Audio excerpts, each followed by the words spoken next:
अस्सलाम वालेकुम एवरीवन।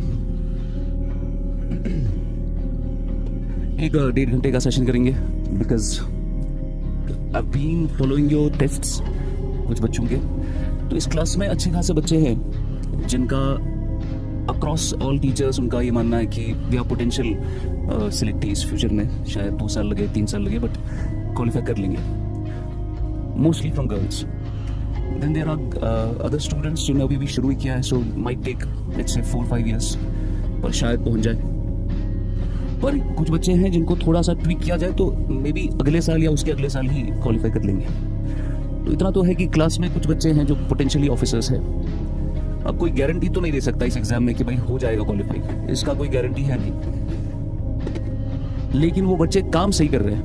मतलब जो रास्ता है इसका जो फॉलो करना है, जो रास्ता फॉलो करना है वो रास्ता फॉलो कर रहे हैं, जो बोला जा रहा है वो फॉलो हो रहा है और उनका रिजल्ट भी दिख रहा है।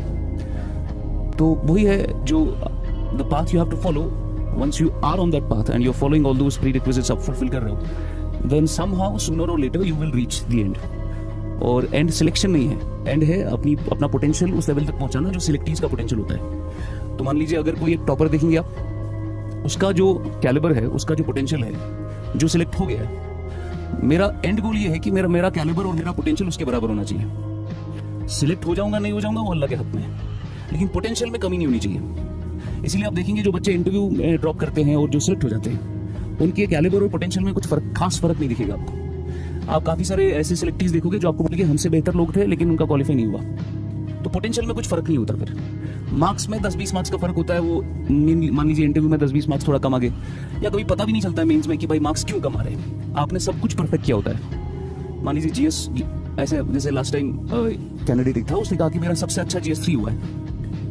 तो जीएस 1 2 3 4 में मैंने सबसे अच्छा फैक्ट्स, फिगर्स, कीवर्ड सब कुछ डाला, लेकिन जब रिजल्ट आया सबसे कम मार्क्स जीएस 3 में थे। अब वो तो पता नहीं चलता है आपको कि भाई क्यों कम मार्क्स आए उसमें। फिर आरटीआई फाइल करना है आपको, तब जाके कुछ मिलेगा, फिर पता चलेगा इस क्वेश्चन में 10 में से 2 मार्क्स दिए हैं जिसमें आपने सब कुछ लिखा है, लेकिन क्यों दिए हैं 2 मार्क्स वो भी नहीं पता आपको, बिकॉज बजाहिर आपने सब कुछ लिखा है उसमें। तो ये चीज फिर 10-20 मार्क्स का फर्क होता है, लेकिन कैलिबर पोटेंशियल में कोई फर्क नहीं होता। तो आपका एंड गोल सिलेक्शन नहीं, आपका एंड गोल है पोटेंशियल और कैलिबर बढ़ाना, ताकि सिलेक्टीज और नॉन सिलेक्टीज में कोई फर्क ना हो। बाद में फिर सिलेक्शन ऊपर वाले के हाथ में। तो इस क्लास में कितने लोग हैं जिनको ऐसा लगता है कि हम चलो पैशन तो है, किसी का टारगेट है, किसी का मकसद है सिविल सर्विसेज में जाना, किसी को पुश किया गया, किसी का खुद का भी बड़ा उसका इंटरेस्ट है, सब कुछ है, अलग अलग डिस्ट्रिक्ट से आप लोग आए। पर कितने लोगों को लगता है कि थोड़ा मुश्किल है टारगेट करना, शायद हो पाए नहीं हो। किसको सेल्फ डाउट है ये बताओ, हाथ खड़ा करो जिसको लग रहा है कि मुश्किल है थोड़ा मेरे लिए, हाथ खड़ा करो। किसको लग रहा है ऐसा? अच्छा, बाकियों को लगता है कि हम पहुंच गए रैंक 1। कितने लोगों को लगता है कि मेरे लिए थोड़ा मुश्किल है, मैं क्लियर नहीं हूं कि सिलेक्ट हो जाऊंगा नहीं हो जाऊंगा? Almost half of them. It's good that you have doubts, ठीक है ना। जिसको डाउट नहीं है उसको थोड़ा रिकैलिबर करना चाहिए अपनी आइडियोलॉजी को, बिकॉज आप कितना भी सेल्फ कॉन्फिडेंट रहेंगे, अभी नेवर नो कि इस एग्जाम में कहाँ पे आपको तोड़ा जाएगा। बहरहाल देखिए, डाउट रहना अच्छा है। आपको डाउट है कि भाई सिलेक्ट हो जाएंगे नहीं हो जाएंगे, तब जाके आप मेहनत करोगे अपने आप पर। देखिए मैंने क्या देखा, अभी मैं हिसाब कर रहा था कि आम गलतियां क्या होती है हमारी। सबसे बड़ी गलती होती है सिविल सर्विसेज में कि हम ट्राई करने से डरते हैं। मतलब एग्जाम है आपका, अब पहला अटेम्प्ट आप कब दोगे? आप बोलोगे नहीं मैं भी 4 साल के बाद पहला अटेम्प्ट दूंगा, 3 साल के बाद पहला अटेम्प्ट दूंगा, या आपका क्लास टेस्ट है तो you basically hesitate from trying. आपको लगता है कि फेल हो जाएंगे, मार्क्स कम आ जाएंगे, बगल वाला क्या सोचेगा। वो हेजिटेशन आपको इंप्रूव नहीं करेगी फिर। तो हमने ये देखा कि जिस बच्चे ने बार बार फेल हुआ, फिर अपने मिस्टेक्स का माइक्रो एनालिसिस कर किया, उसका धीरे धीरे स्कोर भी इंप्रूव हुआ, पर्सनालिटी में भी निखार आया। लेकिन माइक्रो एनालिसिस करना बहुत जरूरी है अपनी मिस्टेक्स का। तो क्लास टेस्ट हो या टेस्ट सीरीज हो जो बाद में आप दोगे, उसमें प्री से लेकर मेंस तक हर एक लेवल का माइक्रो एनालिसिस करना है आपको, अपनी गलतियों का। माइक्रो एनालिसिस का क्या मतलब है? देखिए मैं बार बार आपको कह सकता हूं कि you keep on Fehling in this exam. आपको अपने बारे में ऐसी चीजें पता चलेंगी जो आपको पहले पता ही नहीं थी, और फिर उसी चीज को इंप्रूव किया जा सकता है, and then you become better than the other person. आप जाके चेक करना, just go to ChatGPT and get the list of all the top 20 leaders of the world, historical leaders. वो फिर उन्हीं लीडर्स का देखना कि what mistakes have they done in their lives, and then how did they improve them. आप देखोगे common thread देखोगे आप सारे लीडर्स में that they made a lot of blunders in their life. काफी गलतियां की. Then they improved, they analyzed कि गलती कहाँ हुई, then they became better. तो माइक्रो एनालिसिस करना जरूरी है. जो फेल हो रहा है लेकिन एनालिसिस नहीं कर रहा कि फेल क्यों हुआ, वो तो खत्म है बात. जो फेल हो रहा है फिर एनालिसिस कर रहा है, एक कॉपी मेंटेन कर रहा है मिस्टेक रजिस्टर के नाम से, और अपनी रजिस्टर मेंटेन करके बता रहा है कि भाई यहां पर गलतियां हुई, ये मेरे अंदर प्रॉब्लम है जो समझ आ रहा है मुझे, अगले टेस्ट में उसको इंप्रूव करने की कोशिश की. आप देखोगे धीरे धीरे उछाल आएगा उसकी परफॉर्मेंस में भी, उसकी पर्सनालिटी में भी. तो माइक्रो एनालिसिस में प्री मेंस चिपका के बता रहा हूं. पहले आपको पता होना चाहिए टेस्ट देने में, जब आप टेस्ट देते हैं 100 मार्क्स का टेस्ट, 100 क्वेश्चन का टेस्ट दिया, 50 क्वेश्चन का टेस्ट दिया, या आंसर राइटिंग कर लिया, आपको पहले पता होना चाहिए कि मुझे जो क्वेश्चंस गलत हुए, क्योंकि गलत तो होंगे, तो गारंटीड गलत होंगे, मुझे जो क्वेश्चन गलत हुए, क्या गलत का रीजन ये था कि मैं टाइम मैनेज नहीं कर पाया, टाइम मैनेजमेंट नहीं हो पाया मुझसे. पहले आपका ये क्वेश्चंस का लिस्ट निकालो, कितने क्वेश्चन आपसे छूटे हैं टाइम की वजह से. दूसरा, कितने क्वेश्चन आपके गलत हुए स्ट्रेस की वजह से, कि बिकॉज स्ट्रेस काफी था तो आपने रश किया और रश करने में गलती हो गई. कितने क्वेश्चन आपके गलत हो रहे हैं बिकॉज लेट्स से आपने एप्लीकेशन एरर कर दिया, एप्लीकेशन एरर हो गया आपका, एप्लीकेशन एरर हो गया, कॉन्सेप्ट पता था पर मैं अप्लाई नहीं कर पाया उसको. मुझे पता था कि डिप्रिसिएशन क्या होता है करेंसी का, मुझे पता था आरबीआई जब पैसे ज्यादा छपाता है तो इन्फ्लेशन होती है, लेकिन उसको मैं अप्लाई नहीं कर पाया कि भाई यूएस के टेपर टैंट्रम से इंडिया के करेंसी पे क्या असर पड़ेगा. ये लिंक नहीं कर पाया मैं, ये अप्लाई नहीं कर पाया मैं, कॉन्सेप्ट पता था मुझे. तो application error is one of the mistakes. Then overthinking, another mistake. Question simple था, आपने खामखा 10 बार सोचकर उसके इतने लेयर्स बढ़ाए कि एक सीधा साधा सवाल भी गलत हो गया, बिकॉज आपको लगने लगा कि यूपीएससी इतना आसान क्वेश्चन कैसे पूछ सकता है. ये गलतियां होती है आम इंसान की, जो थोड़ा फ्रेशर होता है उसको लगता है कि भाई यूपीएससी कहाँ इतना आसान क्वेश्चन पूछेगा, तो वो कुछ सोचता है, कुछ नई चीजें निकालने की कोशिश करता है, गलती हो जाती है उधर ही. Overthinking error is one of the reasons कि आपका स्कोर कम आता है. नाउ इसके साथ साथ आप आंसर लिख रहे हैं, अगर आंसर राइटिंग में मार्क्स कम आ गए, मार्क्स कमाने के क्या क्या रीजंस है, आपने स्ट्रक्चर मेंटेन नहीं किया, तो एनालाइज करो आंसर्स में दिक्कत कहाँ है. आईबीसी स्ट्रक्चर मेंटेन हो रहा है नहीं हो रहा है, डिमांड पूरी नहीं हो रही आंसर की, ये एक और गलती.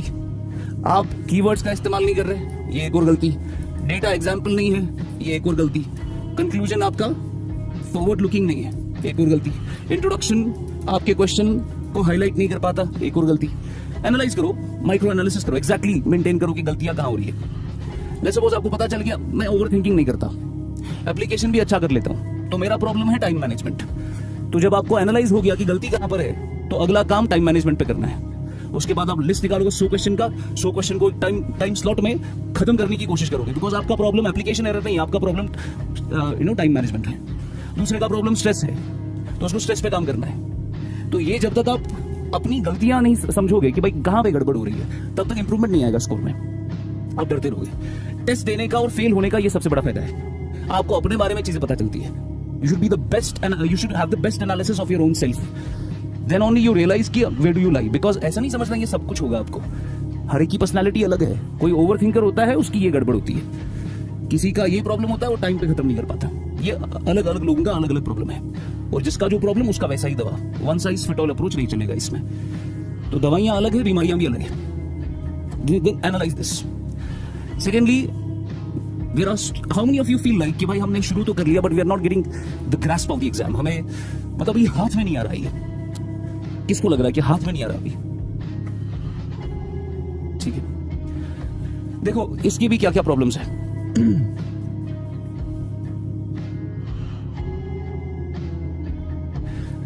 हम एग्जाम को अच्छे से समझ चुके हैं. मुझे नहीं लगता यहां पर कोई बच्चा है जिसको नहीं पता होगा कि इस सब में क्या है. आपको इसकी भी इंपॉर्टेंस पता है कि इन सब में पहले सिलेबस करना है, सिलेबस याद करना है, मतलब सिलेबस याद करना. और ऐसा नहीं समझना इंटरव्यू का कोई सिलेबस नहीं है, इंटरव्यू का भी सिलेबस है. और ऑफिशियल नोटिफिकेशन चेक करोगे, there is a defined syllabus for interview, that what are we basically searching for. तो interview also has a syllabus. Prelims का syllabus is too open ended, तो अगर उसको स्किप किया जाए तो कोई बुरी बात नहीं है. पर मेंस का सिलेबस इज वेल डिफाइंड, तो अच्छा खासा डिटेल दिया है उसमें. अब सेकेंडली, हाथ में क्यों नहीं आ रहा, उसका पहली वजह हो सकती है सिलेबस का second part, that is previous questions. देखो मैं बताता हूं आपको, सिलेबस आपको बताता है कि पढ़ना क्या है. It tells you what to study. PYQ आपको बताता है हाउ मच टू स्टडी, उस चीज को कितना पढ़ना है. सिलेबस ने कहा आपको फूड प्रोसेसिंग एक टॉपिक है एग्रीकल्चर में आपका, फिर पीवाईक्यू बताएगा फूड प्रोसेसिंग में कितना डीप जाना है. आपको सिलेबस बताएगा कि इकोनॉमिक डेवलपमेंट एक टॉपिक है, पीवाईक्यू बताएगा इकोनॉमिक डेवलपमेंट में कितना अंदर जाना है। तो ये चीजें जब तक पूरी नहीं करोगे आपको उस एग्जाम पे ग्रास्प नहीं आएगा, आपको हाथ में नहीं आएगा। बिकॉज आप पता है क्या कर रहे हो, आप क्लास देते हो, उसके बाद उस क्लास पे सर्च करते हो एमसीक्यूज या क्वेश्चंस ChatGPT पे या फिर AI पे या फिर वेबसाइट पे कहीं पे। आप ऑफिशियल यूपीएससी की लैंग्वेज नहीं समझ पा रहे बिकॉज आपने पेपर असली देखा नहीं है। आपको एक्चुअल पेपर प्रिंट आउट कराना है, यूपीएससी का एक्चुअल पेपर, प्री का भी मेंस का भी, जो हिंदी इंग्लिश दोनों में आता है, वो प्रिंट आउट कराना है ऑफिशियल पेपर से करना है। आपको यूपीएससी की भाषा समझ आएगी, उसकी लैंग्वेज समझ आएगी, अब फिर उससे समझ आएगा कि कितना अंदर जाना है। जैसे for example money and banking is a chapter जो हम इंशाल्लाह अब इकोनॉमिक्स शुरू करेंगे तो उसमें पढ़ेंगे। Money and banking is not a chapter for mains examination, mains में क्वेश्चन नहीं आता उससे, प्री का टॉपिक है वो। अब अगर आप mains and money and banking पढ़ेंगे जैसे ग्रेजुएशन में पढ़ाते हैं, it takes around 4 to 5 months to cover that entire area. एक चैप्टर की बात कर रहा हूं मैं। But when you come to UPSC, वही money and banking is a matter of around 15 days, 15 दिन। अगर आप ग्रेजुएशन की बात करोगे, मनी एंड बैंकिंग में आपको 2 किताबें लानी पड़ती है, जैसे जिनगन एक बड़ी पॉपुलर किताब है उसकी, जो सिर्फ मनी और बैंकिंग पे है। और जब आप यूपीएससी आओगे, आपको कोई किताब खरीदने की जरूरत नहीं है, 15 दिन के क्लासेस से you can cover all the topics. तो पता ये चला कि मुझे उतना अंदर नहीं जाना था इसमें। ये कैसे पता चला? सिर्फ और सिर्फ पीवाईक्यू से। आप जाके पिछले 12 साल के 2013 का कट ऑफ है, 2013 ऑनवर्ड्स, बिकॉज 13 में पैटर्न बदला था, 13 से 25 तक क्वेश्चन का एक बैंक होना चाहिए आपको चैप्टर वाइज। तो उसमें पता चलेगा मनी एंड बैंकिंग में क्या क्या टॉपिक्स आए, अभी तक कितना अंदर जाना है इसमें। अब पहली बार आप उसको ग्रास्प नहीं कर पाओगे बिकॉज आपने पढ़ा नहीं अभी मनी एंड बैंकिंग क्या है। लेकिन जब लेक्चर्स खत्म हो जाएंगे and then you figure out कि क्या क्या सवाल थे, आपको समझ आ जाएगा कि किस लेवल तक जाना था। Then you don't waste time on other stuff, ठीक है ना। कोई बंदा पढ़ रहा है मनी एंड बैंकिंग के लिए अलग से कोई वेबसाइट्स और फिर इन्वेस्टोपीडिया अलग से पढ़ रहा है उसके लिए, you don't need to do that. Why? Because आपको समझ आ गया, पीवाईक्यू ने आपको स्टांस दे दिया that this is the level you must have. तो you don't waste time on useless stuff, ठीक है ना। एक सबसे बड़ी गलती जो हमारी होती है सिविल सर्विसेज में, वो है this mistake is primarily by the students जो अच्छा पढ़ते हैं। जो अच्छा पढ़ते हैं उनकी सबसे बड़ी प्रॉब्लम क्या है? दे चेज परफेक्शन। उनको एक परफेक्ट आंसर लिखना है। दे चेज कि भाई हमारे जितने भी क्वेश्चंस है वो सब आने चाहिए हमें। ये सबसे बड़ी मिस्टेक मैं आपको कह रहा हूं जो पर्सनली मैंने की है एग्जाम में। You chase your perfect answer, like you should have the best introduction, एक पूरा का परफेक्ट आंसर बनाए आपका, और आप कोई क्वेश्चन ना छोड़े।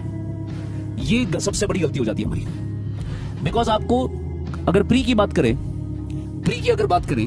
प्री को हम 3 हिस्सों में डिवाइड करते हैं, 30, 40 और 30 के हिसाब से। अगर आप कितनी भी कोशिश कर लो, ये जो आखिरी 30 क्वेश्चंस है, आप ये नहीं कर पाओगे। आप चाहे एल्बर्ट आइंस्टाइन भी क्यों ना हो, you not be able to do these 30 questions, but you must be able to do these 30 questions because ये इजी वाले पार्ट होते हैं। जैसे जब हम भी टेस्ट सीरीज बनाते हैं, हम भी उसका 30, 40, 30 से ब्रेक डाउन करते हैं उसका। 30 क्वेश्चन ऐसे हो जो बच्चे को आने चाहिए, ये प्लान है हमारा। 40 क्वेश्चन ऐसे हो जो जिस पर उसको सोचना पड़े, जो उसको डायरेक्टली नहीं आना चाहिए, जिसको एनालाइज करना है, अप्लाई करना है, लिंक करना है टॉपिक्स के साथ, सोचना पड़ेगा, उसको टाइम लगना चाहिए आंसर निकालने में। तो 40 क्वेश्चन वैसे रहेंगे, ये थोड़ा मॉडरेट लेवल के होते हैं। 30 क्वेश्चन ऐसे डालने ही है एग्जाम में जो उसको नहीं आने चाहिए, ये नहीं कर पाना चाहिए। ये 30 क्वेश्चन, ये डिजाइन है एग्जाम का। और ये जो क्वेश्चन आप नहीं कर पाओगे, इसका डालने का ऑब्जेक्टिव क्या है? स्ट्रेस। आपको डर लगना चाहिए, स्ट्रेस होना चाहिए कि भाई ये 30 क्वेश्चन नहीं कर पाएगा, तो स्ट्रेस मैनेज नहीं हुआ आपका। स्ट्रेस मैनेजमेंट नहीं हुआ, you will rush through questions, आप इनमें गलतियां करोगे फिर। तो पहले तो ये ब्रेकडाउन समझो आप, every question is not solvable. जब आप पीवाईक्यू करते हैं उसमें तो सारे क्वेश्चन करने हैं बिकॉज वो आप प्रीवियस ईयर के क्वेश्चंस, लेकिन जब आप टेस्ट लिखते हो आपको कट ऑफ चाहिए, कट ऑफ से 10 मार्क्स एक्स्ट्रा चाहिए आपको। पिछले कुछ सालों से कट ऑफ लगभग 90 से 95 हो रहा है, आपको 100, 105 चाहिए, दैट्स इट, 200 में से। तो मोरलेस आपको 50% चाहिए, 55% आपको मार्क्स चाहिए। इसका मतलब अगर ये 30 क्वेश्चन आप छोड़ भी दो, छोड़ना तो नहीं है, मैं एग्जांपल दे रहा हूं, छोड़ भी दो और आप फुल फोकस इन पे करें, you must be able to you will be able to qualify the prelims और get above the cut off. पर प्रॉब्लम ये होता है कि हम इसमें भी गलतियां करते हैं, इसमें भी गलतियां करते हैं, तब ये भी अटेम्प्ट करने पड़ते हैं, और तब आपके 100 में से आपको 90 अटेम्प्ट करने पड़ते हैं। There was this student, one of my previous batches, 2 साल पुराना, मुझे लगता है one of the best students I ever had. उसने उसका ये एनालिसिस देखा मैंने, अभी पहला अटेम्प्ट था उसका इसी साल, तो 2 साल से प्रिपरेशन करा और फिर नोट्स बनाए, बड़े मतलब बड़े ब्यूटीफुल नोट्स। फिर मेंस की तैयारी करी, और फिर क्योंकि बच्चा चाहता है वहाँ से किसी के साथ कांटेक्ट में रहना, तो हमें भी कोई दिक्कत नहीं उसमें, तो मैंने उनका एक एक थीम बाई थीम उसको हेल्प करी कि नोट्स कैसे बनाने, वैल्यूएशन कैसे करना है, उसको मैंने अपने डॉक्यूमेंट्स खुद बना कर दे दिए, कीवर्ड्स ऐसे डालो इसमें। तो बहरहाल उससे बड़े अच्छे नोट्स बनाए। मेंस में शी वॉज रेडी, बस प्री अगर हो जाता उसका तो मेंस में वो बहुत अच्छा करती। उसके बाद जब प्री का मौका आया, मैंने उसको बोला कि टेस्ट दो आप, 65 लगभग 70 टेस्ट दो, और टेस्ट में देखो कि एवरेज स्कोर कितना आ पा रहा है, फिर एनालाइज करो। फिर उसने एक मिस्टेक्स की रजिस्टर बनाई, फिर उसने देखा कि किस किस वजह से गलतियां हो रही है, और फिर उस पर काम किया। बाय द टाइम की मे का वक्त आया और एक्चुअल एग्जाम का टाइम आया, she was scoring 120 plus in her test series. ठीक है, हुआ क्या, उसको मैंने कहा था 120 प्लस, जब वो टेस्ट दे रही थी उसको मैंने कहा था कि आप 90 अटेम्प्ट करना, बिकॉज मैंने उसका देखा था स्कोरेबिलिटी तो ठीक था, उसका एक्यूरेसी थोड़ी कमी थी उसमें, तो मैं उसका 90 करना आप अटेम्प्ट। 90 पर वो 120 टच करती थी। हुआ क्या, जब एक्चुअल एग्जाम हुआ इतना स्ट्रेस पड़ा, she only attempted 75 and she lost the prelims exam with 2 marks almost. ठीक है, तो 75 अटेम्प्ट करा, लेकिन अटेम्प्ट 90 करना है। वो अब कैसे पता चलेगा 90 करना है, 95 करना है, 88 करना है, 85 करना है? जब आप गलतियां करोगे, जब आप टेस्ट लिखोगे, जब उसका स्कोर निकालोगे, तो पता चलेगा कि करना क्या है, कितना अटेम्प्ट करना है, कितना नहीं करना है। समझ रहा है? तो टेस्ट इसी के लिए है, आंसर राइटिंग इसी के लिए है। तो ये धीरे धीरे करके, मानिए कट ऑफ ये आपका 90 से 95 अचीव करना है आपको 100। ये 100 आपको कैसे मिलेंगे, इसके लिए कितने सवाल करने हैं पता होना चाहिए आपको। ये सवाल मुझे कहां से मिलेंगे? अब आपके पास कौन कौन से सब्जेक्ट्स हैं? आपके पास सब्जेक्ट्स है 4 बड़े बड़े, इसमें आता है पॉलिटी, इकोनॉमी, हिस्ट्री और ज्योग्राफी, हो गए 4 बड़े। फिर आपके पास छोटे छोटे science and tech, agriculture, IR, current affairs, etcetera etcetera. अब सर हमारा मेन फोकस इस पे, और हमें लगता है पॉलिटी में 17 क्वेश्चन आए, मुझे 17 के 17 आने चाहिए। Why? Because we chase perfection. That is not possible. 17 के 17 अगर आप कर लोगे, और यहाँ साइंस एंड टेक पे आपका फोकस नहीं है, it is very easy to do 5 out of 10 in science and tech then to do 17 out of 17 in polity. आप पॉलिटी में 14 ही करो, साइंस एंड टेक में 5 करो।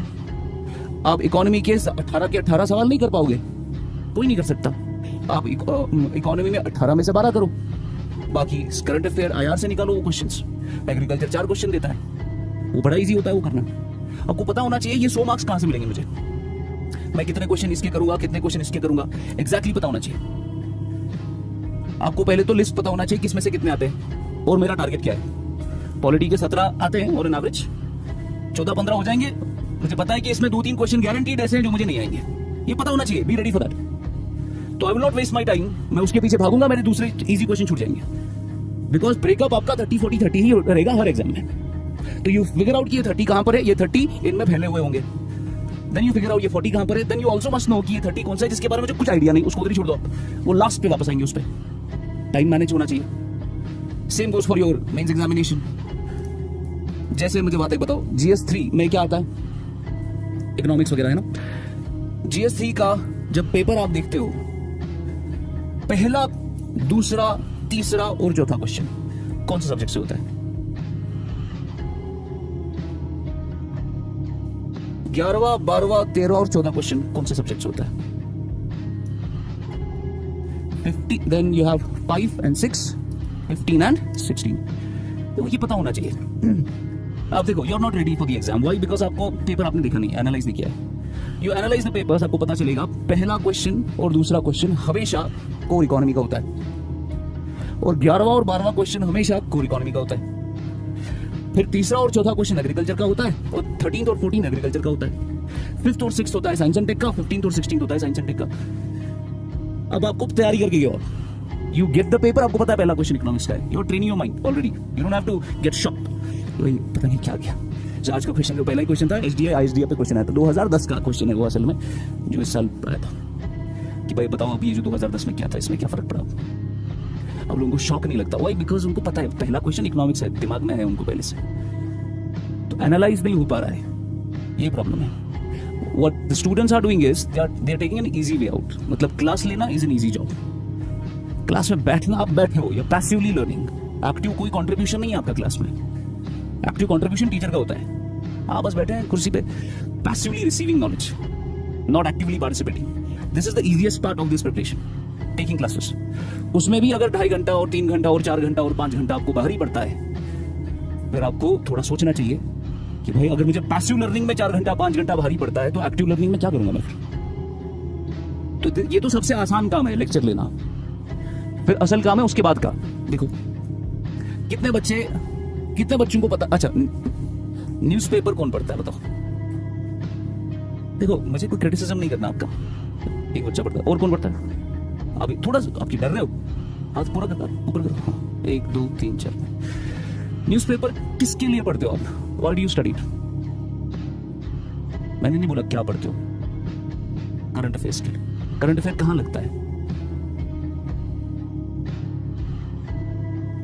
चलो मिल गया जवाब, बताओ तुम बताओ। रेड शर्ट सी, आपने बोला न्यूज़पेपर पढ़ता हूं, बताओ क्यों?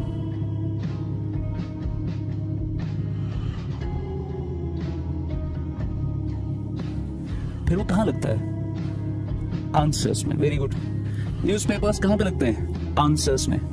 न्यूज़पेपर से बहुत अच्छी बात बोली, ओपिनियन डेवलप होता है, you get a perspective of the writer, आपके अलग अलग पर्सपेक्टिव्स मिलते हैं, वो पर्सपेक्टिव्स बड़े इंपॉर्टेंट होते हैं अपने आंसर राइटिंग में। अब जो बच्चा न्यूज़पेपर प्री के हिसाब से पढ़ रहा है वो क्या कर रहा है फिर? वो करंट अफेयर न्यूज़ जमा कर रहा है, उसको लगता है उससे प्री से क्वेश्चन आएगा। ठीक है, आप अच्छी बात कर रहे हो, आप करंट की न्यूज़ जमा कर रहे हो। You are not a student, you are a collector. आप बस न्यूज़ जमा करो। अब आप वही काम कर रहे हो जो ऑलरेडी कोचिंग आपको करके देती है। ये करंट का सारा न्यूज़ कलेक्ट करके आपको मंथली मैगजीन में मिल ही जाता है। Why are you doing it?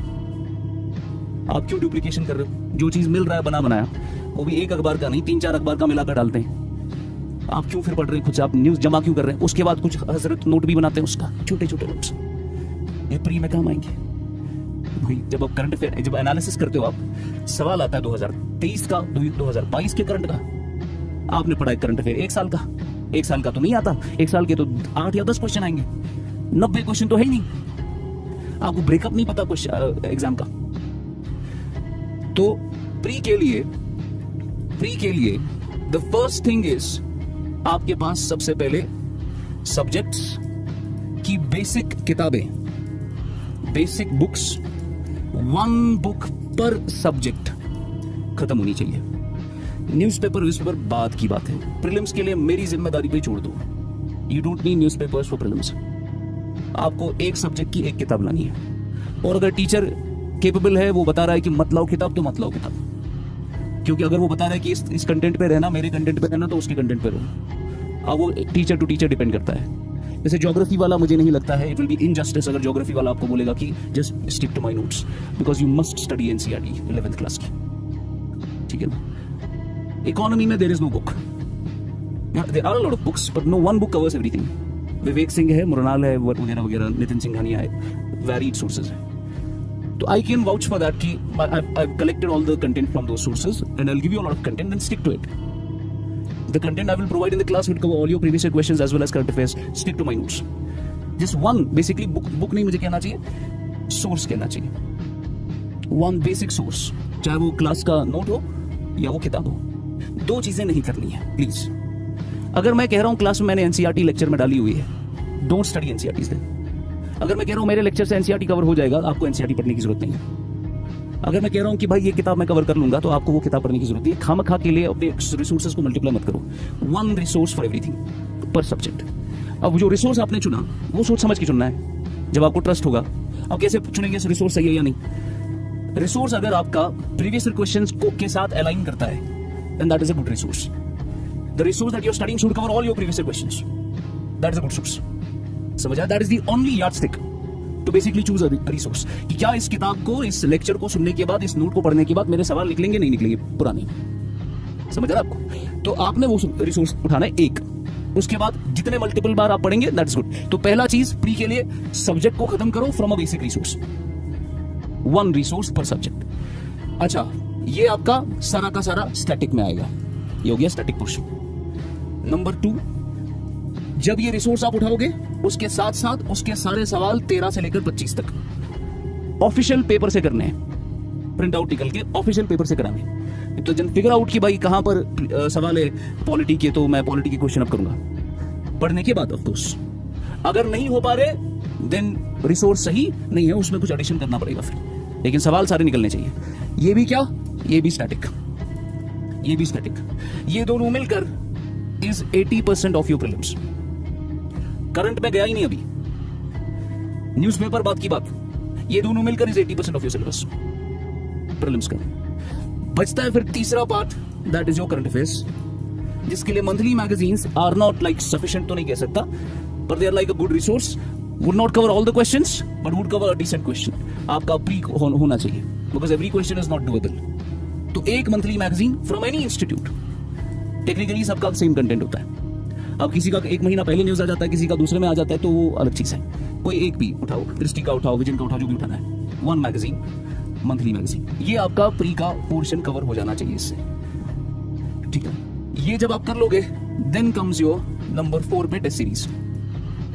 अब आएगी टेस्ट सीरीज। मैं क्लास टेस्ट की बात नहीं कर रहा हूँ, क्लास टेस्ट आएगा इधर ही जब आप लेक्चर ही दे रहे हो, वो तो पहले में ही आएगा। फिर चौथा सोर्स है आपका टेस्ट सीरीज। टेस्ट सीरीज में लगातार सवाल लिखने, वो भी अपने स्टिपुलेटेड टाइम पीरियड में। जैसे 9 से 11 पे आपको जीएस लिखना है, या 10 से 12 आप जीएस लिखो सुबह। लेकिन वो कब लिखोगे आप, जब आप ये खत्म कर लोगे इंशाल्लाह सब कुछ, लेक्चर खत्म हो जाएंगे, जब इंशाल्लाह यहाँ से निकलोगे, might join a library, might sit at your home and study, then bring these test series from Delhi. मैं नंबर दूंगा बुक सेलर का, उसको फोन करके बताओ कि कौन कौन सी टेस्ट सीरीज है दिल्ली में। वो बोलेगा कि फोरम की है, नेक्स्ट की है, दृष्टि की है, इसकी है, फलाना फलाना। मतलब भेजो 5 टेस्ट सीरीज, 2-3 हज़ार की आती हो, वो भेजेगा आपके घर पे, फिर जाके एक करके सॉल्व करो उसको। यहाँ पर आपको मिलेगा नया कंटेंट, न्यू कंटेंट, नए पॉइंट्स, और आपको प्रैक्टिस हो जाएगी। फिर एनालिसिस करना है गलतियों का, वो गलतियां आप क्या क्या करोगे वो इधर पता चलेगा। यहाँ पर आपको पता चलेगा कितने अटेम्प्ट करने पे कितना स्कोर बनता है मेरा। यहाँ पर आपको पता चलेगा आपका एग्जैक्ट अटेम्प्ट कितना होना चाहिए। There are people who have qualified, जिनको पता चला एक्यूरेसी कम है, and I promise you they attempted 100 out of 100 questions. Attempt किया, they of course did not know 100 out of 100 but attempted them. All India rank 35 या 37 जो है अभी, उससे 100 क्वेश्चन बराबर किए। एक्यूरेसी कम था उसका, उसको पता चला भाई 80 पर 90 पर होऊंगा मुझसे, फिर कट ऑफ के नीचे आ जाऊंगा मैं। तो पता होना चाहिए भाई 100 पे जाना है, 90 पे जाना है, 88 पे जाना है, 85 पे रहना है, कहाँ पर मेरा एक्चुअल नंबर है, वो एनालिसिस से पता चलेगा जब आप टेस्ट सीरीज दोगे। ये बात की बात है, ठीक है ना। इसी क्रम में जाना है। Same goes for mains examination. अब देखिए मेंस का पहला क्या है सर, आपके बेसिक नोट्स जो आप अभी बना रहे हो। अभी जो आपके नोट्स हैं, डोंट एक्सपेक्ट कि इससे आप कल को मेंस लिखोगे, ये वो नोट्स नहीं है फिलहाल। ना आप उतना समझ पाते हो, ना हम उतना बोल पाएंगे, बिकॉज हमें क्लास में पता होती है, लाइक क्लास में 3 रेंज होते हैं स्टूडेंट्स के।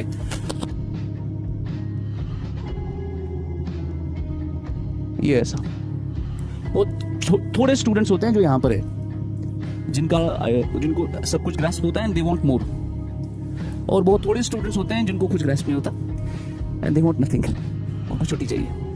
A lot of you are here, 90% of classes here, मतलब उनको थोड़ा ज़्यादा देंगे उनको गड़बड़ हो जाता है, कम देंगे they are not happy, most of the students are here, ठीक है ना।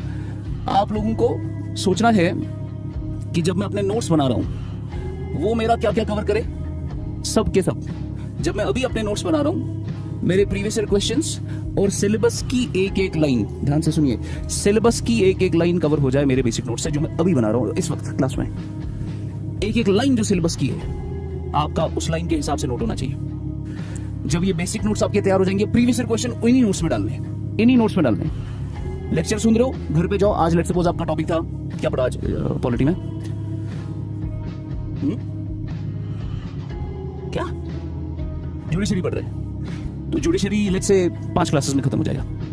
तो जुडिशरी जैसे ही खत्म हुआ तो सिलेबस का एक portion judiciary is over, then fine judiciary के क्वेश्चंस, प्री मेंस के, प्री वाला बोल दिया मैंने, तो उसके हिसाब से नोट्स अपने रेडी करो कि सवाल पुराने खत्म हो जाने चाहिए। ये तो हो गया पहला काम आपका।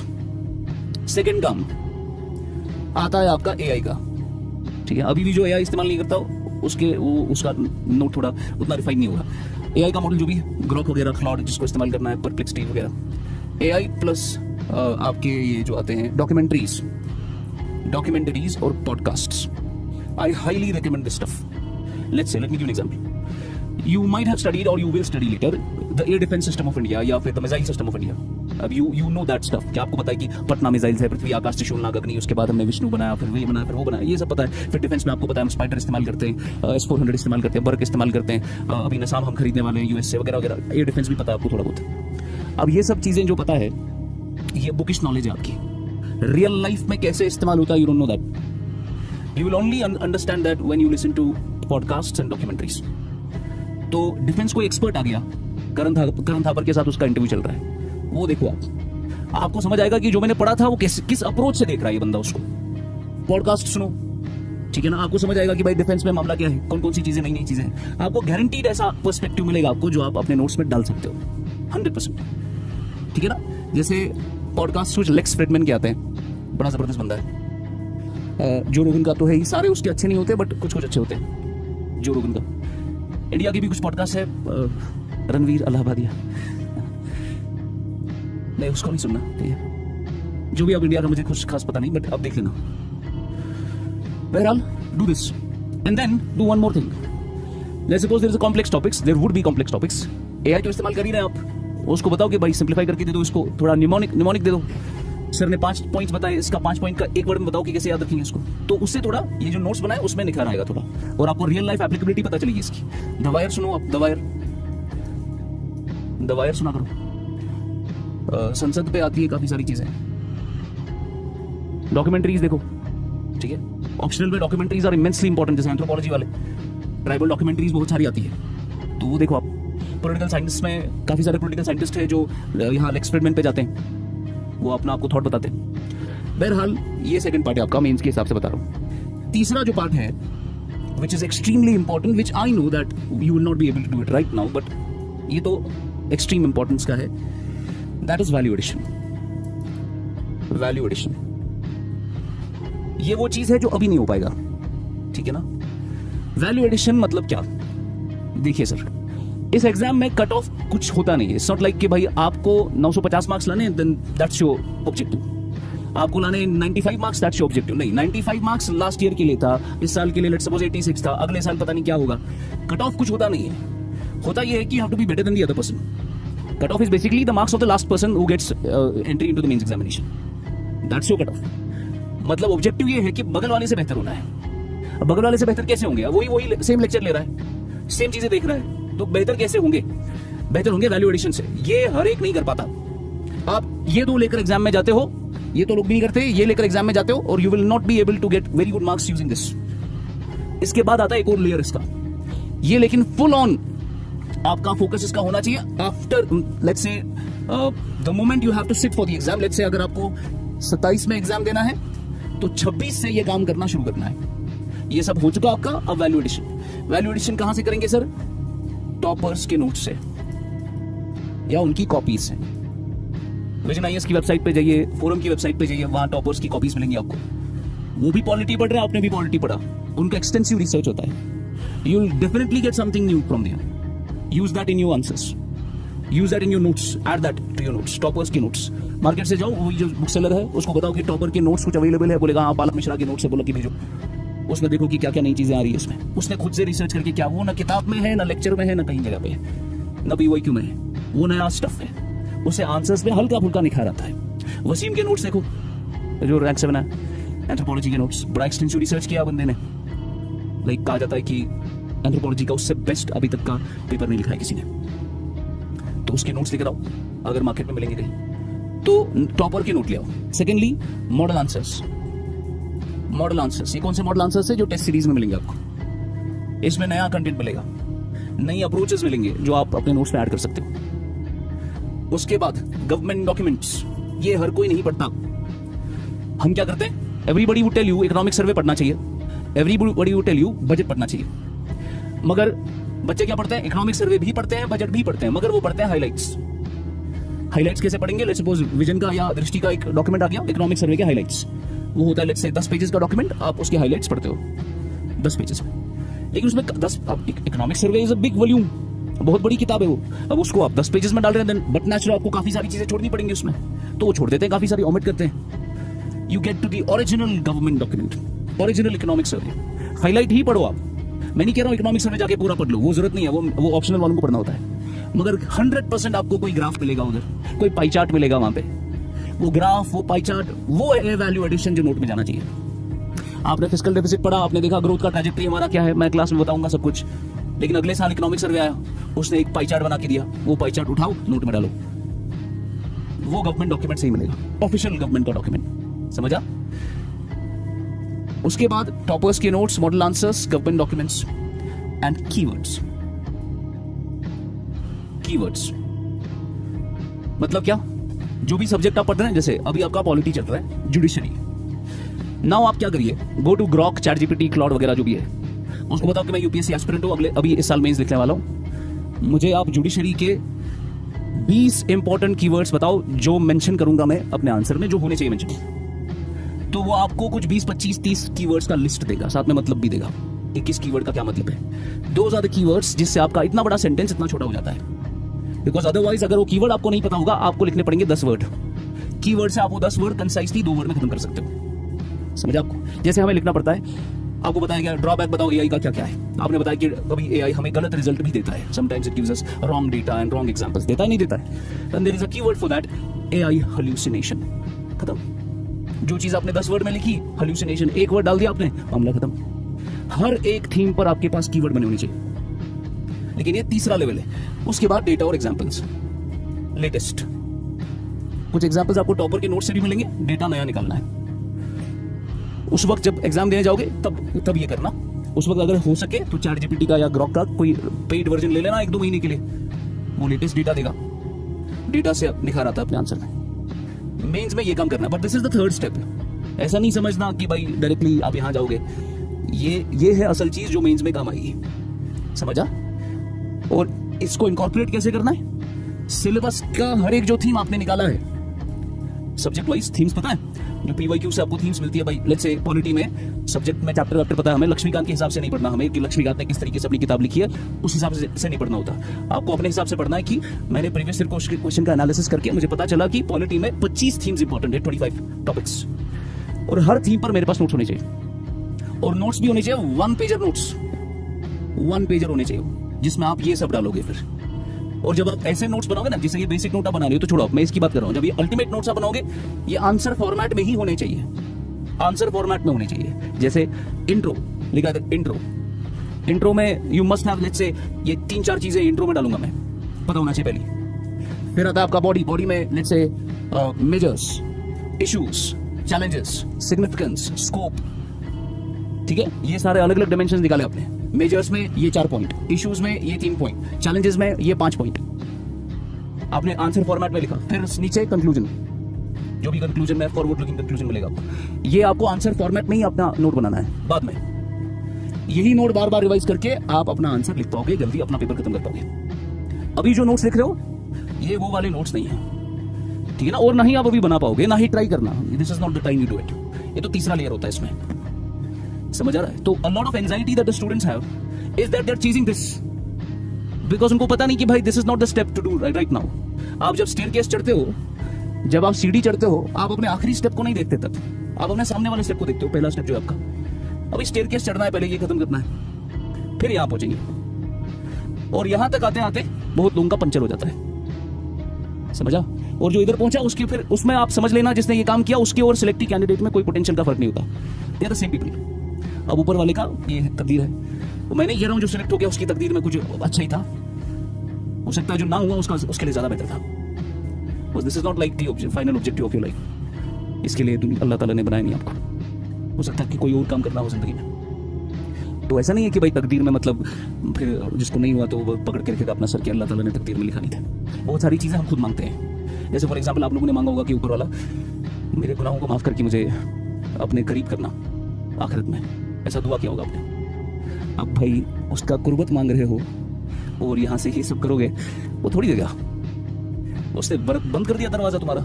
फिर वो कुर्बत जाना है तो ठोकरें खानी पड़ेंगी, फिर ठोकरें खिलाएगा, फिर आओगे उसके करीब। अब जिसको दुनिया ही चाहिए तो वो मांग सकता है। वैसे भी ऊपर वाला कहता है कि अगर आपको दुनिया की खेती चाहिए इधर ही दे देंगे, मगर वहां हिस्सा नहीं है, लेकिन जिसको वहां चाहिए हम बढ़ाएंगे उसमें। ये चीजें क्लियर होनी चाहिए कि भाई this is not the end game. कल मेरे कजिन का बाहर से बेंगलोर में था, कल वापस आया बहुत सालों के बाद, 3 महीने की उसकी बच्ची है। हर एक माँ को उसने सरप्राइज़ दिया, उसको नहीं पता था कि वो आ रहा है। तो बहुत टाइम के बाद आया और घर पहुंचा, 1-2 दिन रहा और कल घर पे उसका हार्ट अटैक हुआ। मेरे से थोड़ा 2-3 साल बड़ा है, अभी जिंदा है पर ICU में है। अचानक, मतलब he had no history of anything, fit लड़का है। तो this is not the end game, don't take this the end game. तो इससे एंजाइटी नहीं होना चाहिए। जो जिसको ये टेंशन वेंशन होता है ना, भाई वन क्या करूँ मैं, गच्छा ना गच्छा, मतलब वो उसको रीओरिएंट करना अपना दिमाग। भाई तुम करने क्या आए उधर, ये बस एक मीन्स है, होगा तो ठीक, नहीं होगा इससे बेहतर काम करेंगे, कोई दिक्कत नहीं। मगर क्या मेरे पोटेंशियल और मेरे एफर्ट्स में कमी नहीं आनी चाहिए। ये सब कुछ करूंगा मैं, फिर आप देखिए कि इंशाल्लाह ऊपर वाला काज किसे चमकाएगा। रास्ते हजार है, एक पोटेंशियल लड़का कभी बंद नहीं होता, कभी बंद नहीं होता वो। मगर डरा हुआ इंसान हमेशा बंद हो जाता है, बिकॉज वो एफर्ट करने से डरता है। तो अभी आप यहाँ पर है, काफी सारे बच्चे, आई एम डेड श्योर कि वो ये काम अभी कर रहे होंगे इसी क्लास में, and if you are able to do it then keep on doing it. But काफी सारे बच्चे जो उनके साथ compete नहीं कर रहे हैं, because maybe they are more mature in their preparation. ऐसा हो सकता है आपने दोनों ने साथ शुरू किया, लेकिन एक ज्यादा मैच्योर है पढ़ाई में, उसका मतलब नहीं है कि आप काबिल नहीं है। आप किसी और चीज में ज्यादा बेहतर हो सकते हो, लेकिन एफर्ट्स में कमी नहीं आनी चाहिए। तो आपने साथ में शुरू भी किया, कोई बच्चा यहाँ पर पहुंच गया, वेल एंड गुड, कंटिन्यू करे। वो जिसको ये सब हैंडल हो रहा है, जिसको नहीं हो रहा, उसको लग रहा है थोड़ा मेरे लिए ओवरवेलमिंग है, वो स्टेप बाय स्टेप जाए। उसको 1 साल एक्स्ट्रा लगेगा तो दे दो एक्स्ट्रा, ऐसे 1 साल एक्स्ट्रा। यूपीएससी एग्जाम नहीं है, कोई वनडे एग्जाम नहीं है। अब कौन सा एग्जाम है जो साल भर होते हैं? यूपीएससी 1 साल के लिए होता है, एग्जाम ही 1 साल का है। तो प्रिपरेशन तो काफी सालों की है, एग्जाम अलग से 1 साल खाएगा। वनडे एग्जाम होता तो गए, एग्जाम दिया, खत्म बात। इसका आपको समझना कि भाई ये साल भर चलेगा, इसकी रिक्वायरमेंट अलग है। तो मैं हमेशा कहता हूँ, यूपीएससी को जिसने एग्जाम समझा वनडे एग्जाम की तरह, वो तो गया।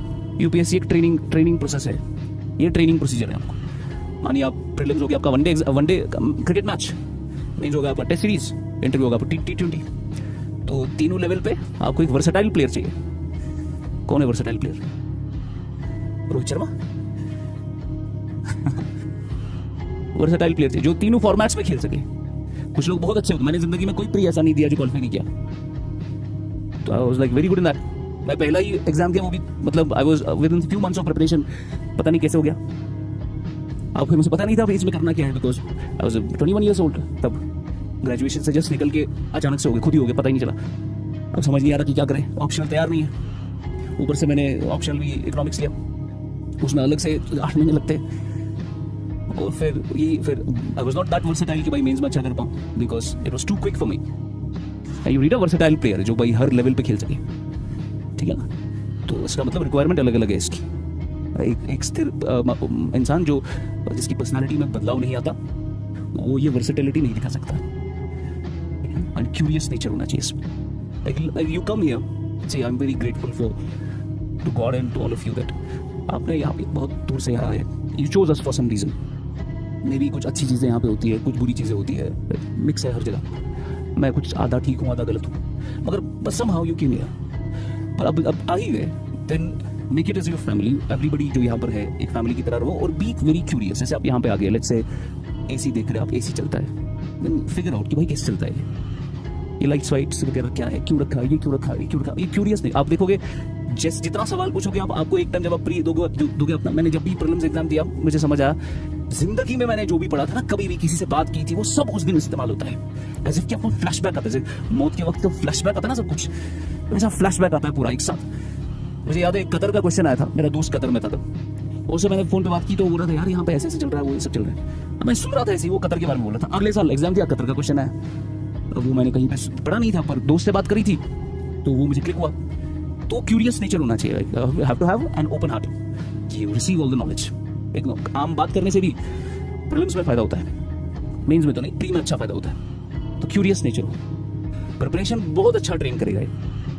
लीडरशिप क्वालिटी है इसमें, इंशाल्लाह आपको लीडरशिप भी ऐसा कोई प्रेस्टीज नहीं है। ये नहीं समझना कि लीडर बनेंगे।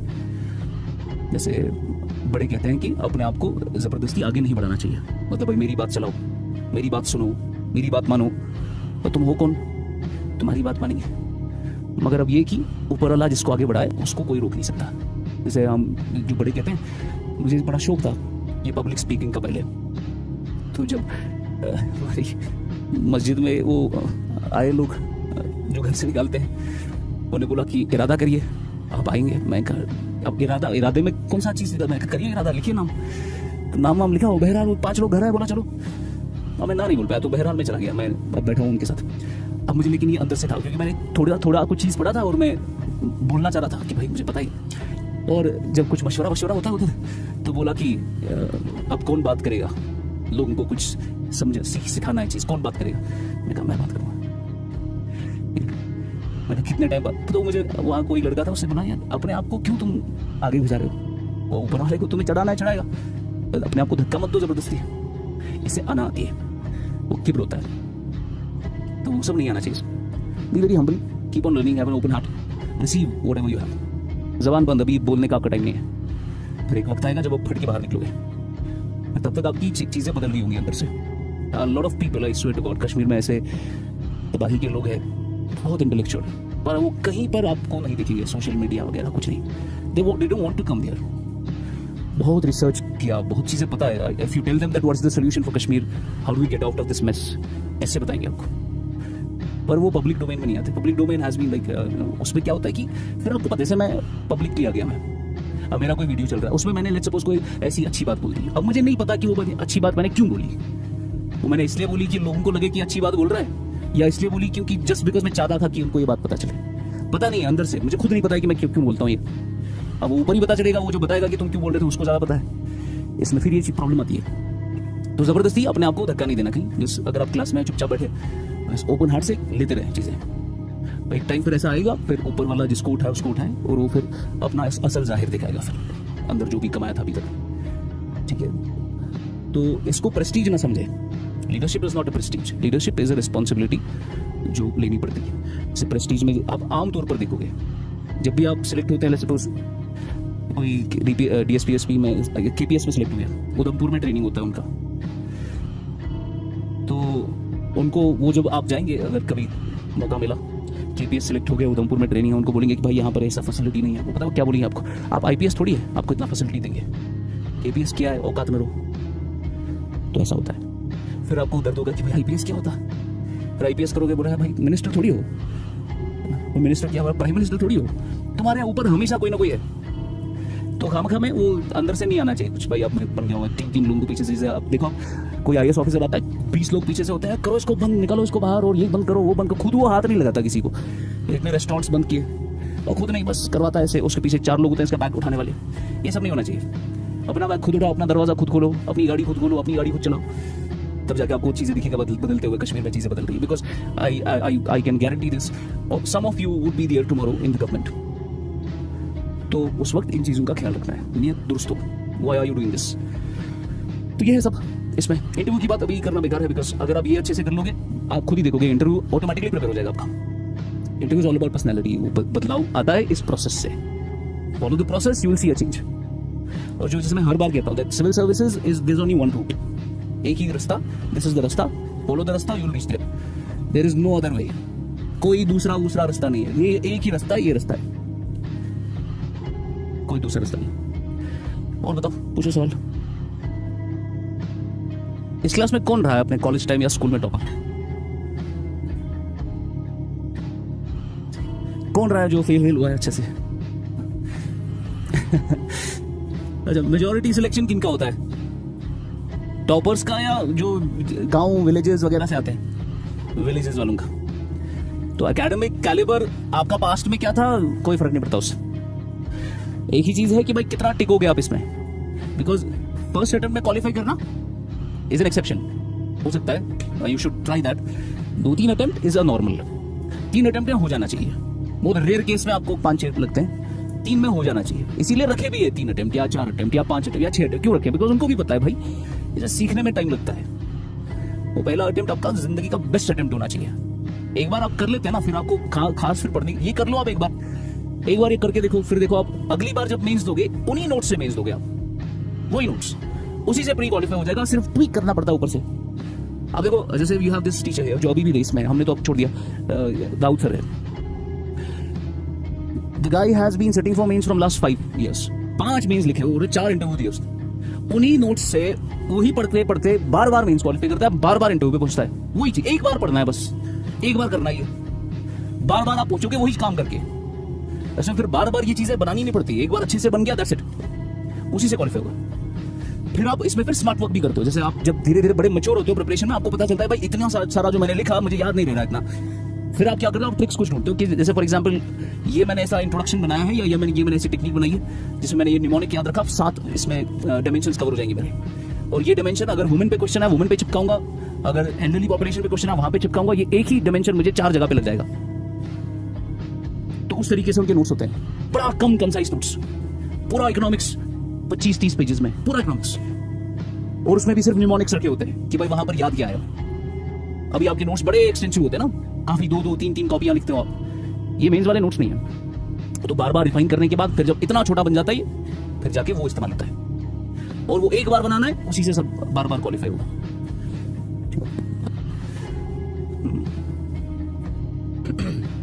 और कुछ पूछो। प्लान बी, हाँ तो प्लान बी होना चाहिए नहीं होना चाहिए फिलहाल। जब तक आप यहां नहीं पहुंचोगे तब तक प्लान बी के बारे में सोचना नहीं है। एक इंटेलिजेंट इंसान के 10 प्लान होते हैं। आप मुझे लेट्स सपोज जंग पे भेजो और मुझे जंग का आप लीडर बना दो, भाई तुम ये आर्मी लीड कर रहे हो और मैं तैयार हूं अपनी जंग के लिए। आपको क्या लगता है हम एक स्ट्रेटेजी बना के जंग करने जाएंगे?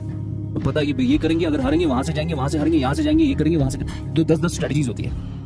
अब ये इंडिया पाकिस्तान का हुआ, 10-10 प्लान बनाए होंगे क्या क्या करना होगा, कैसे करेंगे। पता है कि सामने वाले के पास एयर डिफेंस है, वो ये रोक देगा, अगर ये रोकेगा तो हम दूसरा लगाएंगे। तो वो सब 10 प्लान होते हैं। इंटेलिजेंट इंसान के 10 प्लान होते हैं। मगर कब?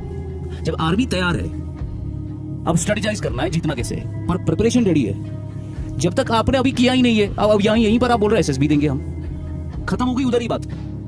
ये तो करो पहले, अपनी आर्मी तैयार करो, फिर जो एग्जाम देना है सब दो, सारे एग्जाम दो, फिर सेंटर के, स्टेट के, जितने आ रहे हैं। बिकॉज गारंटी नहीं है 0.1% का सिलेक्शन है, तो पागल ही होगा इंसान जो बोलेगा हर कोई सिलेक्ट हो जाएगा इसमें।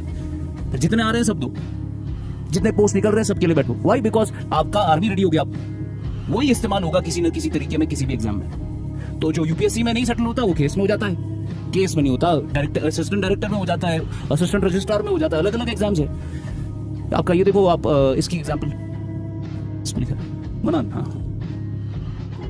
मनान 2021 में मिला था मुझसे, तब कोई एग्जाम नहीं दिया था। उसके बाद उसने एग्जाम दिया एसआई का, प्रिपरेशन रेडी की थी, अतिया में था, प्रिपरेशन पूरा तैयार, नोट स्टडी, यूपीएससी दिया, फेल हुआ, पहली बार दिया फेल हुआ। उसके बाद क्या करें, फिर सारे एग्जाम्स देना शुरू कर दिया, फिर एसएसबी दिया, सब इंस्पेक्टर क्वालिफाइड। फिर वो आप क्या करें, फिर जेकेपीएससी दिया, केएस का रैंक 22 क्वालिफाइड, फिर यूपीएससी दिया रैंक 88, अभी आईपीएस है। एसआई से सीधा एसपी 2 साल में। लेकिन आर्मी तैयार थी उसकी, वो नहीं था कि भाई अभी तैयारी कर रहा हूँ, अभी से वे आउट ढूंढ रहा हूँ। ये इसका मतलब वो बंदा थोड़ा कमजोर है और उसको भरोसा नहीं कि मुझसे होगा, इसीलिए वो पहले से ढूंढता है कि क्या क्या वहां भागने का कोई तरीका मिल जाए। वो भागने का तरीका होता है और कुछ नहीं होता। तो प्लान बी बिल्कुल होना चाहिए, प्लान बी नहीं, BCDEF सब होने चाहिए। लेकिन once you are ready, start में नहीं, ठीक है ना, वो चीज है। और क्या कॉमन क्वेश्चन होते हैं? हाँ, डे वाइज। हाँ देखो, दिन में 2-3 चीजें जरूरी है जो रोजाना हो। एक तो हो गया, आप काफी हमारे दिमाग में अगर आप एनाटॉमी देखें तो we don't have a memory slot like in our computers. कोई मेमोरी का, जैसे कंप्यूटर में क्या होता है, it works on von Neumann architecture. Von Neumann architecture क्या होता है कि हमारे पास प्रोसेसिंग यूनिट अलग होता है और मेमोरी यूनिट अलग होता है। तो प्रोसेसिंग एक जगह पर डेटा का होता है जो चीजों को एनालाइज करेगा, फिर वो याद रखी जाती है दूसरी जगह। कंप्यूटर्स वॉन न्यूमैन आर्किटेक्चर पे चलते हैं। दूसरा होगा न्यूरोमॉर्फिक आर्किटेक्चर जो हमारे दिमाग का है। We don't have a memory slot and processing different. हमारा प्रोसेसिंग और मेमोरी एक ही जगह पे है। और वो कैसे होता है सर? स्पाइक से, जो इलेक्ट्रिकल सिग्नल जाते हैं दिमाग में, जो प्रोसेसिंग होता है न्यूरॉन्स में, नर्व सेल्स का इस्तेमाल करके कैसे प्रोसेसिंग होती है, फिर कैसे सिग्नल जाते हैं एक जगह से दूसरे न्यूरॉन से दूसरे न्यूरॉन तक, इसी से हमारी मेमोरी रीइंफोर्स होती है।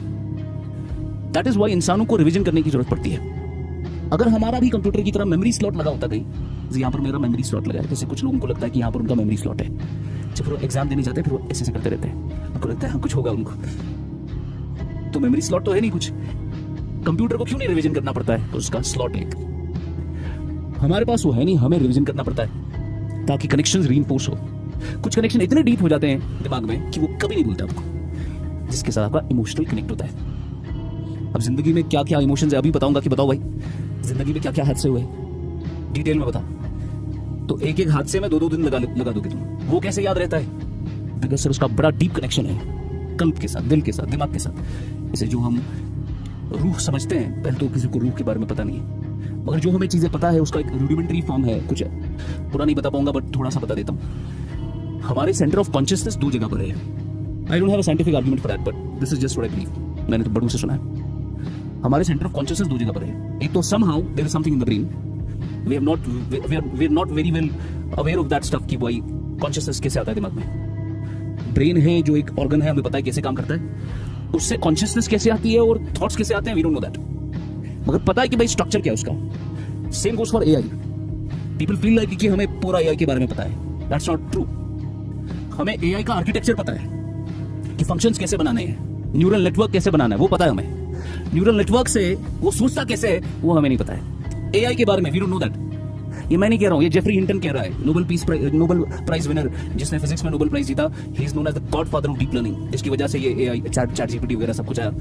वो खुद कहता है कि we have not very good understanding of how does AI think. वो पता नहीं, हमें पता है कि भाई बनाना कैसे है इसको, फिर वो करता क्या है, कैसे करता है वो नहीं पता हमें। बिल्कुल ऐसे हमारा दिमाग स्ट्रक्चर पता है इसका, पर कुछ है, कुछ डाला हुआ है इसमें जिससे वो उसका एक थॉट प्रोसेस आता है। ऐसा ही कुछ हमारे दिल में भी है जिसको अपने से कल्ब कहते हैं। ऐसे लिखते हैं कल्ब। जो कल्ब है वो दिल नहीं है बेसिकली, दिल है आपका ऑर्गन जो हार्ट है, उसके अंदर कुछ है जिसको आप कल्ब कहते हैं। Some form of like consciousness, in other words रूह का कोई हिस्सा जो यहाँ पर है, उसी पर लोग ज़र्ब लगाते हैं, उसी पर लोग काम करते हैं कि भाई वो जिंदा हो जाए। तो एक जगह पर लिखा है, ऊपर वाला कहता है कि उस दिन वही बचेगा जो बेरोग वाला दिल लिख रहा है, इसका दिल उस मतलब बिना किसी रोग के है। तो दिल में कुछ है जो ऊपर होगा। बहरहाल दिमाग में हमारे क्या है सिस्टम, कुछ ऐसे कनेक्शंस है जिसको रीइंफोर्स करना पड़ता है। तो अगर आप नया कंटेंट पढ़ रहे हैं, 6 घंटे के क्लासेस है for getting new content into your brain, it will not remain there unless you reinforce it, because we don't have a memory slot. तो डेली आपके पास अगर 6 घंटे का सेशन आप नया कंटेंट पढ़ने में लगा रहे हैं, 3 घंटे का सेशन पुराने कंटेंट को याद रखने में लगाना है, ताकि कनेक्शंस आपके डीप हो, रीइंफोर्स होते रहे। And find some connect, like emotional connect और spiritual connect with everything that you study. उससे मेरी नजर में, मुझे ऐसा that works for me, whatever I study I find some connect with my own tradition, my culture, with my own thinking या thought process. कोई connect मैं ढूंढता हूं अपनी पर्सनल लाइफ के साथ, वो चीज याद रहती है फिर। बिकॉज आपको इमोशनल जो आपके कनेक्शन होते हैं वो ज्यादा डीप होते हैं, वो ज्यादा लॉन्ग टर्म मेमोरी सर्व करते हैं। तो whatever you're studying, like judiciary you're studying, don't study it for कि भाई लक्ष्मीनाथ में जुडिशरी का चैप्टर खत्म करना है। वो चीजें लॉन्ग टर्म मेमोरी नहीं देंगी आपको। Connected with something that has happened in your life, that you are studying, और योर कल्चर और योर रिलीजन या व्हाटएवर, उसके साथ कुछ कनेक्ट करो और उसके साथ कंपेयर करो, सिमिलैरिटी डिसिमिलैरिटी ढूंढो, वो याद रहेगा। तो 6 घंटे का सेशन नया कंटेंट पढ़ने में, 3 घंटे का सेशन पुराना कंटेंट याद रखने में, रीइंफोर्स कनेक्शंस डेवलप करने के लिए। दैट इज व्हाई रिवीजन बहुत इंपॉर्टेंट है। Otherwise with in just a year after your coaching is over you will forget everything, because ये चीजें रहेगी नहीं वहां। तो डेली का आपका प्लान ये होना चाहिए। क्लासेस जो चल रही है वो चल रही है, वो तो ठीक है। उसके बाद जो आपकी खुद की सेल्फ स्टडी, आपको जो भी क्लास में पढ़ा उसको आप पढ़ रहे हैं, फिर से क्वेश्चन सॉल्व कर रहे हैं, अच्छे से नोट्स वगैरह जो बना रहे हैं, जो मैंने यहाँ पे बोला। देन रिवीजन और रोजाना का 3 घंटे का सेशन। जब तक ये कंप्लीट नहीं होगा your day is not over. और by studying that new content I also mean कि you do the MCQs, right answers, वो तो है ही, that is part and parcel, but then revision of that content is important every day. और उसमें फिर spaced repetition भी आना चाहिए। स्पेस्ड रेपिटेशन हो गया, जो आज आप पढ़ रहे उसी को फिर से कल नहीं पढ़ना है, एक स्पेस के बाद पढ़ना है। कुछ बच्चे 5 दिन के बाद वही चीज फिर से रिकॉल करने के लिए पढ़ते हैं, कुछ 3 दिन के बाद, कुछ 7 दिन के बाद। वो अपना अपना देख लो आपकी कैसे हो पाएगा। Spaced repetition is important. आज जो चीज पढ़ी, ठीक है, आज तो याद हो रही है मुझे, अब इसी चीज को एक रिपीट करूंगा आफ्टर सम स्पेस, फिर से उसको रिपीट करूंगा आफ्टर सम स्पेस। और रोजाना का एक्टिव रिकॉल होना चाहिए। वो तो क्लास में ही कर लो आप, या निकलने से पहले क्या करो, या घर पे पहुंच के क्या करो। ऐसे आप गए क्लास में, पढ़ा जो पढ़ा, घर पे थोड़ा पढ़ लिया ऊपर से, फिर से then close your eyes and recall everything that has been taught. Active recall, just कुछ बोलना नहीं है, बस सोचते रहो कि क्या क्या किया आज। जो आप ये सोचोगे ना, इससे आपके कनेक्शंस डीप होते हैं, दिमाग के मेमोरी कनेक्शंस डीप होते हैं। इसी को एक्टिव रिकॉल कहते हैं। बड़ा एफिशिएंट रिवीजन स्ट्रेटजी है ये। तो जो भी पढ़ते हो उसको आंख बंद करके जस्ट कीप ऑन रिकॉलिंग। इसी को जैसे स्पिरिचुअलिटी में कहते हैं ना कि भाई जो जिक्र करते हैं वो क्या होता है, वो कनेक्ट करो ना, वो भी यही तो है। You are closing your eyes, recalling, like getting the presence of God and into your heart, whatever. उससे क्या होता है, कनेक्शन डीप होता है। रियलिटी से आप भटकते नहीं हो, आप रियल वर्ल्ड में ही रहते हो, आप उधर उधर दाएं बाएं नहीं भटकते। वही तो है, जिक्र ही एक्टिव रिकॉल है, वही करना है इसमें भी। वो रिकॉल करते रहे, आंखें बंद करके 1 घंटे का सेशन करें। ऐसे हम कुछ लोग कहते हैं, जैसे कुछ हजरत है जो कहते हैं मुराकबा करना चाहिए, वो 15-15 मिनट आधा घंटे का होता है। You close your eyes and you focus on God, तो हाफ एन आवर इट्स जैसे रिफ्लेक्शन कि भाई there is someone and all, उससे कनेक्शन डीप होता है। In the same way no half an hour session of active recall for whatever you are studying daily, उससे चीजें बदलेंगी, reinforced connections develop होंगे। तो ये रोजाना का काम होना चाहिए। और जो अभी यंग है, कुछ तो बच्चे, कितने बच्चे अगले साल एग्जाम दे रहे हैं? अगले साल डर क्यों रहे हो? ठीक है, उसके अगले साल कितने जो अंडर ग्रेड्स हैं? 12th पास, 12th फेल, 12th के अंदर है कोई? ठीक है, देखो जिनको लंबा जिनको अगले साल उसके अगले साल एग्जाम देना है तो उनका तो जल्दी है मामला, लेकिन 2 साल भी अच्छा खासा टाइम है, उनको ये काम करना चाहिए। बिकॉज 2 साल 3 साल 4 साल इसको नहीं सस्टेन कर पाओगे, मैं बता रहा हूँ, ये मुश्किल है। मैं 2013 में घुसा हूँ इसमें, आज अब हो गए लगभग 12 साल। अब मैं तो कभी निकला ही नहीं इससे। अब पहले कुछ और था, अब कुछ और हूँ। इसको सस्टेन करना बहुत मुश्किल है। अब वो देखो, वो नशरा लड़की जो है, वो उसको बुलाया था हमने, वो मेंस में थी हमारी, 5 की 6 लास्ट अटेम्प्ट था शायद उसका, कि 5 अटेम्प्ट हो गए थे। 3 इंटरव्यू दिए। जब शुरू किया था तब she was unmarried, then she got married in the way and then she had children, मुझे 2 बच्चे हुए। फिर करते करते करते फिर इंटरव्यू, फिर उसमें मार्क्स नहीं, इसमें मार्क्स नहीं। बहरहाल लास्ट ईयर शी क्वालिफाइड। तो इतना sustain, I swear she told me this, उसे बोला सर अब नहीं होगा, दिस इज माई लास्ट, इसके बाद नहीं कर पाऊंगी मैं। तो इसको सस्टेन करना मुश्किल, इसीलिए क्योंकि सस्टेन करना मुश्किल और 4 साल के लिए सस्टेन करना है, आपको अपना पर्सनल लाइफ भी मेंटेन करना पड़ेगा। Don't go all out in this preparation, ठीक है ना। ऑल आउट उनको जाना जिनको अगले साल एग्जाम है, उनको और कुछ नहीं दिखाई देना चाहिए, उनको बस टाइम चाहिए, नमाज, खाना वगैरह, माँ बाप के लिए थोड़ा सा टाइम निकालो, बाकी जो है सो है डाल दो इसमें। पर जिनको 4 साल लगेंगे अभी, उनको पर्सनल प्रोफेशनल दोनों लाइफ मेंटेन करनी पड़ेगी, अदरवाइज ये सस्टेन नहीं होगा। भाई personal life, I mean like you should not get anxious, after some time people get anxious, तो उसको वो दिमाग थोड़ा ढंजे, वो कैसे रहता है उसके अलग तरीके, ठीक है। दिमाग सही रखने के, जो जरूरी काम है वो पूरी करो।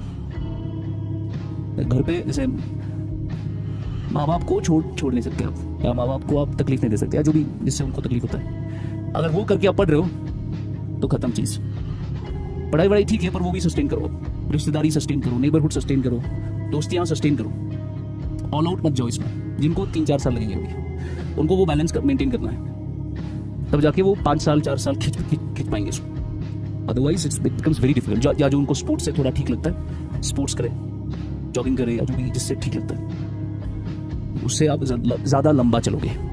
तो गिजा खाते रहना, और हर एक का गिजा अलग होता है, किसी का फिजिकल गिजा होता है, किसी का कुछ और गिजा होता है, तो हर एक का गिजा अलग है। एक चीज से बचना है, आजकल फोकस करना बहुत ईजी है। पहले हमसे पहले जो जनरेशन थी वो कैसे फोकस करते थे, उनको दिमाग लगाना पड़ता था कि भाई ये चीज पढ़ना है, और पढ़ पाते थे ठीक से। आज का हमारा फोकस क्या है सर? आपको फोकस, जब हम कहते हैं फोकस करो, फोकस करने का एक ही तरीका है, eliminate your distractions that automatically will give you focus. तो आपको पता है डिस्ट्रैक्शन किससे होती है? आपकी एज में तो you know better than me, जिससे डिस्ट्रैक्शन होगी उसको खत्म करो, ऑटोमेटिक फोकस बनेगा आपका। अब डिस्ट्रैक्शन सिर्फ सोशल मीडिया से नहीं होती, आपका बैठे हैं ओवर थिंकिंग कर रहे हैं, वो भी डिस्ट्रैक्शन ही है। दोस्तों में ऐसी चीजें, लघु काम जो है ना, जो मोमिन आदमी होता है वो लघु काम से बचता है, बेकार काम से बचता है। वो बेकार का काम नहीं होना चाहिए, कोई फायदेमंद काम हो। वो स्पोर्ट्स खेल रहा है, उसको पता है कि इससे दिमाग मेरा ठीक रहेगा, मैं हेल्दी रहूंगा, थोड़ा जॉगिंग करूंगा, थोड़ा ठीक रहूंगा। ऐसे नहीं ये बैठे हैं भाई आज फिल्म फेयर अवार्ड देखेंगे या क्रिकेट मैच देखेंगे, वो लघु काम है, बेकार काम है वो। मैच वैच ये सब नहीं देखना चाहिए, खुद खेलना चाहिए, वो अलग चीज है। देखने देखने से कुछ फायदा नहीं होगा आपको, ठीक है। चलो ठीक है, will start on the first week of October हमारा नया बैच विद इकोनॉमिक्स, आपका सब्जेक्ट।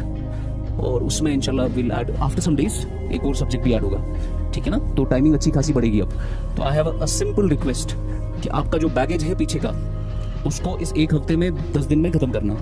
मतलब जो पीछे बैगेज पड़ा है, जो चीज़ें कवर नहीं हुई है, जो लेक्चर छूटे हुए हैं, वो पॉलिटी जो भी पुराना चीज़ें हैं वो खत्म करना। देन ओनली एक नया सब्जेक्ट, एक नई फ्रेश स्टार्ट से शुरू कर सकते हैं, ठीक है ना। उसमें फिर इकोनॉमिक्स चल रहा है और वहाँ से पुरानी चीज़ें पेंडिंग है अभी, वो पेंडिंग वेंडिंग जो है वो खत्म कर लेना। अच्छा खासा टाइम है अभी, आपकी क्लासेस भी अभी कम है और ड्यूरेशन भी कम है, तो अच्छा खासा टाइम मिलेगा। पुराना सिस्टम सब खत्म करो, क्वेश्चन PYQ जिसके पेंडिंग है वो पेंडिंग खत्म कर लो पहले, जिसका आंसर नोट्स पेंडिंग है वो नोट्स खत्म करो। जैसे इंशाल्लाह अगला हफ्ता अक्टूबर का आएगा, उससे फिर एक नया सब्जेक्ट से बिल्कुल फ्रेश स्टार्ट करेंगे, ठीक है। All the best.